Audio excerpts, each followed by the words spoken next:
Damnihi animas chataratole, give me souls, take away the rest. Father Jan po, SDB.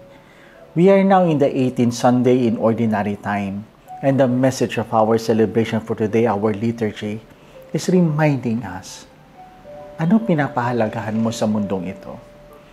Saan mo ginugugol ang iyong lakas at ang iyong oras? Hari nawa, iyong pinagsisikapan ang pinakamahalaga sa mundong ito. And that is to fulfill what matters in the eyes of God. At ang tanong, ano nga ba ang kagustuhan ng ating Panginoon sa atin? In the first reading, pinapaalalahanan po tayong hindi masama ang mangarap na magkaroon ng ari-arian, to have the things that this world to offer to us. No? Hindi masama maghanap buhay. Hindi masamang magnais na makamta ng mga bagay-bagay sa mundong ito. Pero be very careful, sinasabi ng ating unang pagbasa.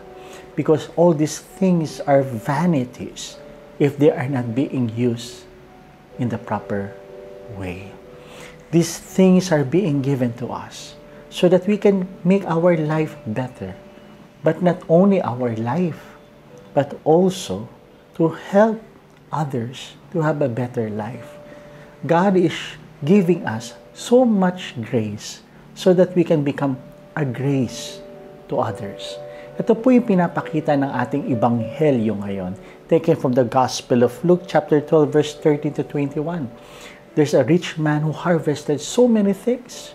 At sinabi niya, anong gagawin ko? Anong gagawin ko sa kayamanan kong ito? At sinabi niya, I will keep it for myself. And there the Lord mentioned, you fool, because tonight, your life will be taken away. Saan na may iwan ang mga makamundong bagay na iyong inipon, na pinagsikapan at pinag-aksayahan ng panahon? Ito ba'y makakaligtas sa iyo? Ang sagot, hindi. Ito ba'y magbibigay buhay muli sa iyo? Hindi. Pero ano yung magbibigay buhay sa atin? Ito yung sinasabi sa atin ng pangalawang pagbasa, that we should be able to overcome our earthly desires. That what we have is meant to be shared to others. And as we are sharing all this gift that God has granted to us, we are growing as a person. Tinatalikuran natin ang mga bagay-bagay na nagpapahiwalay sa ating kapwa at sa ating Panginoon. And if we continue this, ito yung sinabi ng Panginoon sa Ebanghelyo, be very careful to become so greedy of the things that this world is offering to you, because baka itong mga bagay na ito will separate you from your brothers and sisters and even separate you from God. Anong gusto ng Panginoon? God is blessing us so that we will become a blessing to others.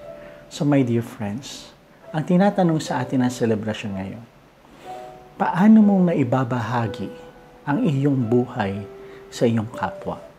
Paano mo nababahagi sa ating kapwa ang biyayang iyong natanggap mula sa Diyos? At kung ito ang ating sinasabuhay, tulad na sinasabi ng ating pangalawang pagbasa, we will gain life. Let us focus on the things that are above. And what are these things? That we become children of God, who is full of love and compassion for our brothers and sisters. Hindi lamang sarili ang iniisip. At ito'y panawagan ng ating Panginoon, kung kaya nga ang ating salmong tugunan, taken from Psalm 90, if today you hear His voice, harden not your hearts. Open your eyes. Open your hearts. What can you do for your brothers and sisters according to the grace that God has granted you? So once again, my dear friends, God bless us all.